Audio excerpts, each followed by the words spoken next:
السلام علیکم دوستو، آپ دیکھ رہے ہیں ایم آئی اسٹوری۔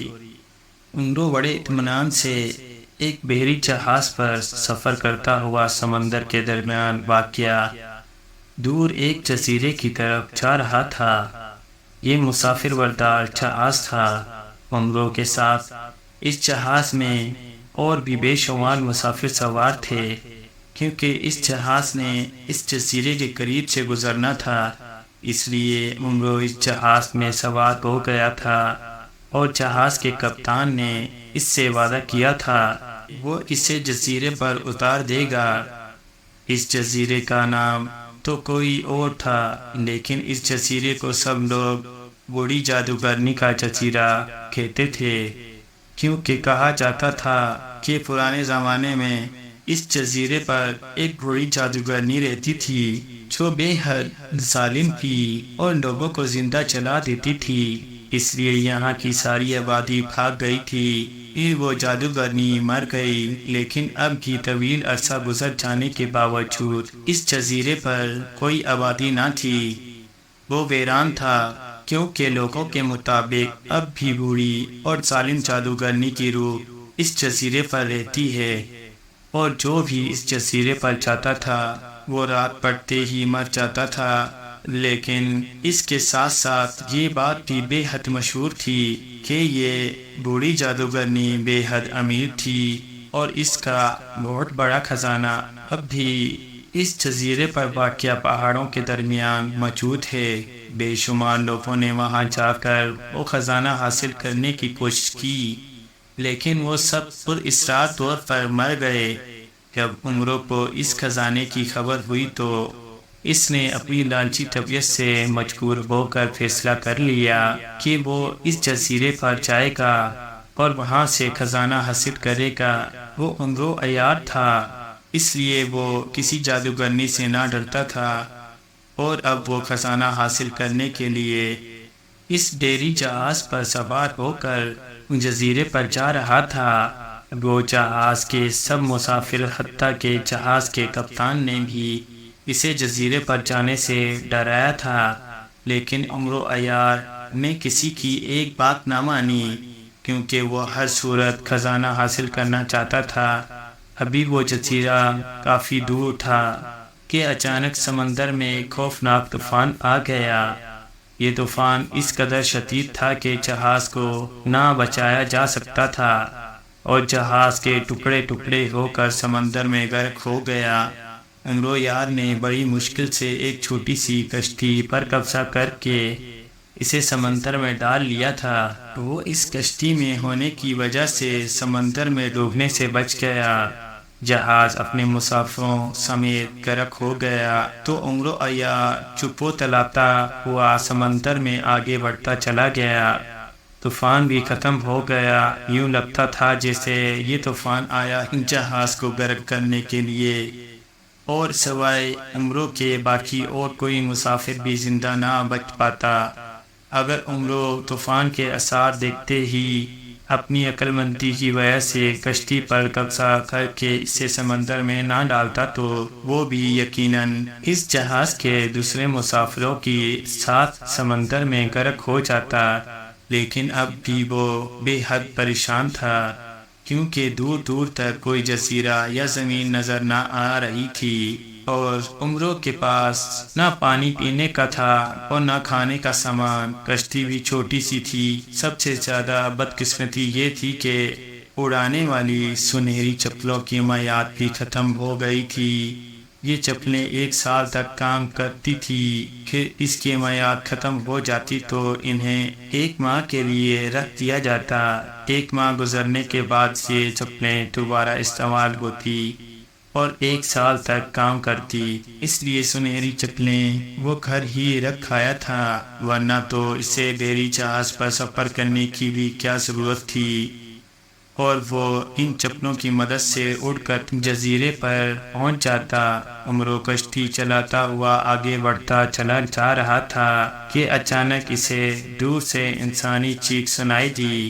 عمرو نے چونک کر سر اٹھایا تو وہ یہ دیکھ کر حیران رہ گیا کہ دور سمندر کے پانی کا ایک ریلا فضا میں بلند ہو کر دائرے کی صورت میں کھو رہا تھا، اور اسے دائرے کے اندر ایک بوڑھی اور بد شکل عورت دونوں ہاتھ اٹھائے ہوئے اسے دیکھ رہی تھی۔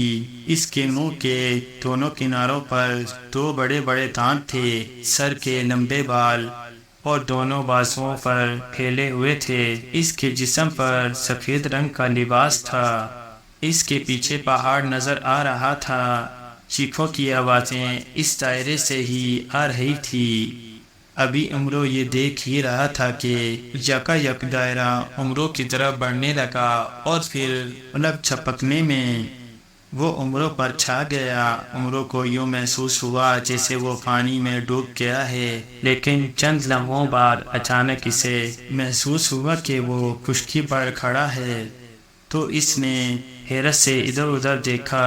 وہ یہ دیکھ کر حیران رہ گیا کہ وہ واقعی سمندر کے بجائے ایک جزیرے پر کھڑا تھا۔ وہ کشتی بھی غائب ہو چکی تھی، اور اس جزیرے پر دور اسے وہی پہاڑ نظر آ رہے تھے جو اس نے پانی میں دیکھے تھے۔ یہ میں کہاں آ گیا ہوں؟ عمرو نے حیرت بھرے لہجے میں کہا۔ تم میرے جزیرے پر ہو عمرو یار؟ اچانک ایک چیختی ہوئی آواز سنائی دی تو عمرو چونک کر ادھر دیکھنے لگا جدھر سے آواز آئی تھی، اور پھر اس نے اسی بدصورت عورت کو اپنی طرف آتے دیکھا جیسے اس نے دائرے میں دیکھا تھا۔ کون ہو تم؟ عمرو نے اس سے پوچھا۔ مجھے بوڑھی جادوگرنی کہا جاتا ہے، اور یہ جزیرہ میرا ہے، یہاں میرا خزانہ ہے، اور مجھے معلوم ہے کہ تم یہ خزانہ حاصل کرنے آ رہے تھے، اس لیے میں نے اپنے جادو کے زور سے اس جہاز کو ہی غرق کر دیا، لیکن تم بچ گئے۔ پھر میں نے تمہیں یہاں جزیرے پر ہی بلا لیا تاکہ یہاں میں تمہیں زندہ چلا سکوں۔ جادوگرنی نے کہا، لیکن تم کیسے وہ بوڑھی جادوگرنی ہو سکتی ہو؟ اس کے متعلق تو مجھے بتایا گیا ہے کہ وہ بوڑھی اور انتہائی بدصورت جادوگرنی تھی، جبکہ تم تو ابھی جوان ہو اور خوبصورتی میں بھی کسی سے کم نہیں۔ تمہارے یہ ریشم جیسے لمبے لمبے بال، تم کیسے وہ ہو سکتی ہو؟ انہوں نے فوراً ہی اپنی عیاری شروع کرتے ہوئے اس بوڑھی جادوگرنی کی تعریفیں کرنا شروع کر دی، تو بوڑھی کے چہرے پر حیرت کے تاثر ابھر آئے۔ تم مجھے خوبصورت اور جوان کہہ رہے ہو، جبکہ میری عمر ہزاروں سال ہے، اور میں جادو کے زور پر زندہ ہوں، ورنہ کب کی من کھپ گئی ہوتی۔ اور مجھے تو سب بدصورت اور ظالم کہتے ہیں۔ بوڑھی جادوگرنی نے حیرت بھرے لہجے میں کہا، جو کہتے ہیں وہ بالکل غلط کہتے ہیں، تم خوبصورت ہو اور جوان بھی۔ عمرو نے جواب دیا، لیکن میرے بال تو خشک ہیں، میرے چہرے پر جھریاں ہیں، پھر تم مجھے کیسے جوان کہہ سکتے ہو؟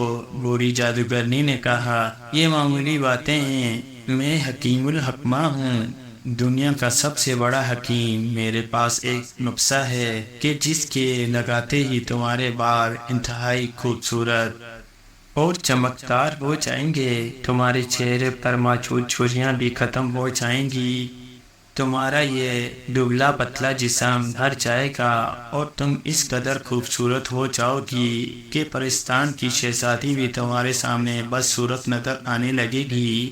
خواجہ عمرو نے اسے چکر دیتے ہوئے کہا، ایسا ہو سکتا ہے؟ بوڑھی جادوگرنی نے کہا تو عمرو دل ہی دل میں ہنس پڑا، کیونکہ اب اسے معلوم ہو گیا تھا کہ یہ بوڑھی جادوگرنی اس کی عیاری کے جال میں پوری طرح پھنس گئی ہے۔ ہاں کیوں نہیں، ابھی اس کا تجربہ ہو جائے گا، لیکن میری ایک شرط ہے، اور وہ شرط یہ ہے کہ تم یہ بتاؤ کہ تمہاری جان کس میں ہے۔ عمرو نے کہا تو بوڑھی جادوگرنی چونک پڑی۔ اس کے چہرے پر غصے کے تاثرات ابھر آئے تھے۔ تم کیوں پوچھ رہے ہو؟ اس کا مطلب ہے کہ تم میرے ساتھ عیاری کر رہے ہو۔ بوڑھی جادوگرنی نے غصے سے چیختے ہوئے کہا، ارے نہیں، میں اس لیے پوچھ رہا ہوں کہ یہ نسخہ اس وقت اثر کرتا ہے جب کسی کی جان اس کے اپنے جسم کے اندر ہو۔ چلو تم مجھے نہ بتاؤ کہ تمہاری جان کس میں ہے، بلکہ تم خود ہی اسے وہاں سے نکال کر اپنے جسم کے اندر ڈال لو، پھر مجھ سے نسخہ لو اور پھر قیامت تک کے لیے جوان بھی بن جاؤ گی اور خوبصورت بھی۔ امرو عیار نے کہا، جادوگرنی نے کہا، کہاں ہے وہ نقشہ؟ پہلے مجھے دکھاؤ، پہلے میں اس کا تجربہ کروں گی۔ بوڑھی جادوگرنی نے کہا تو امرو نے زنبیل میں ہاتھ ڈالا اور روغن عیاری کی شیشی نکال کر ہاتھ میں پکڑ لی۔ لو کر لو تجربہ، لیکن چونکہ تمہاری جان تمہارے جسم کے اندر نہیں ہے، اس لیے یہ نسخہ تمہارے جسم اور چہرے پر اثر نہ کرے گا، البتہ صرف تمہارے ایک ہاتھ پر اثر کرے گا۔ لاؤ دکھاؤ مجھے اپنا ہاتھ، امرو نے کہا تو بوڑھی جادوگرنی نے اپنا ہاتھ اس کی طرف بڑھا دیا۔ امرو عیار نے روغن عیاری کی شیشی کھولی اور روغن کے چند قطرے اس بوڑھی جادوگرنی کے بدصورت چوریوں بھرے ہاتھ پر ڈال دیے اور پھر شیشی بند کر کے اس نے اسے واپس زنبیل میں ڈالا اور ان قطروں کو بوڑھی جادوگرنی کے ہاتھ پر ملنے لگ گیا۔ ساتھ ہی وہ دل ہی دل میں کہہ رہا تھا کہ اس بوڑھی جادوگرنی کا ہاتھ انتہائی خوبصورت جوان عورت کا ہاتھ بن جائے۔ روغن عیاری میں یہی سکھ کہ اسے لگاتے ہوئے جو کچھ دل میں کہا جائے گا وہ فوراً پورا ہو جاتا ہے۔ چنانچہ وہی ہوا اور دیکھتے ہی دیکھتے بوڑھی عورت کا ہاتھ جوان گھر نظر آنے لگا اور انتہائی خوبصورت بھی۔ بوڑھی جادوگرنی نے اپنا خوبصورت اور جوان ہاتھ دیکھ کر خوشی سے اچھل پڑی۔ وہ بڑی حیرت بھری نظروں سے اپنے ہاتھ کو دیکھ رہی تھی، جیسے اسے یقین نہ آ رہا تھا۔ اب تو یقین آ گیا تمہیں؟ امرو یار نے مسکراتے ہوئے کہا، ہاں اب مجھے یقین آ گیا ہے، تم واقعی حکیم الحکمہ ہو۔ ٹھیک ہے، میں اپنی جان اپنے جسم میں ڈال لیتی ہوں، پھر تم مجھے جوان اور خوبصورت بنا دو اور اس کے بدلے میں تمہاری جان بخش دوں گی اور تمہیں ہلاک نہیں کروں گی۔ بوڑھی جادوگرنی نے خوش ہوتے ہوئے کہا، بے حد شکریہ خواجہ امرو عیار نے کہا تو بوڑھی جادوگرنی نے اپنے دونوں ہاتھ فضا میں اٹھائے، پھر ایک مٹھی بند کی اور اسے اپنے منہ کے پاس لا کر کھول دیا۔ لو اب میری جان میرے جسم کے اندر آ گئی ہے، اب دو مجھے نسخہ۔ جادوگرنی نے کہا، ابھی لو، لیکن وہ تمہارا خزانہ کہاں ہے؟ وہ تو دکھاؤ، امرو نے کہا۔ کیوں؟ تم خزانہ کیوں دیکھنا چاہتے ہو؟ بوڑھی جادوگرنی نے ایک بار پھر چونکتے ہوئے کہا۔ وہ بڑی مشکوک نظروں سے امرو عیار کو دیکھنے لگی تھی۔ مجھے خزانہ دیکھنے کا شوق ہے اور پھر دیکھو میں تمہیں قیامت تک کے لیے جوان اور خوبصورت بنانا چاہتا ہوں، تو میری ایک چھوٹی سی خواہش بھی پوری نہیں کر سکتی؟ امرو نے کہا، میں دکھاتی ہوں تمہیں اپنا خزانہ، بوڑھی جادوگرنی نے کہا، اور پھر امرو کو ساتھ لے کر وہ پہاڑوں میں چلی گئی۔ وہاں ایک بڑے غار میں واقع ایک بہت بڑا خزانہ موجود تھا۔ دیکھ لیا خزانہ؟ اب دو وہ نسخہ، بوڑھی جادوگرنی نے کہا تو امرو نے زنبیل میں ہاتھ ڈالا اور خنجر سلمانی نکال کر یکا یک اس نے بوڑھی جادوگرنی کی گردن پر مار دیا۔ بوڑھی جادوگرنی چیختی ہوئی نیچے گر گئی۔ اس نے خنجر نکالنے کی بے حد کوشش کی، لیکن وہ خنجر سلمانی تھا جس سے وہ کیسے بچ سکتی تھی اور وہ کیسے نکل سکتا تھا؟ چنانچہ وہ بوڑھی جادوگرنی تڑپ تڑپ کر مر گئی اور اس کے ساتھ ہی ایک روتی ہوئی آواز سنائی دی۔ وہ آواز بوڑھی جادوگرنی کی تھی۔ وہ کہہ رہی تھی، امرو نے اسے عیاری سے مار ڈالا، اس لیے ساتھ ہی اس کی لاش غائب ہو گئی۔ امرو نے خنجر سلمانی اٹھا کر زنبیل میں ڈالا اور پھر اس نے خزانہ اٹھا کر اپنے زنبیل میں ڈالنا شروع کر دیا۔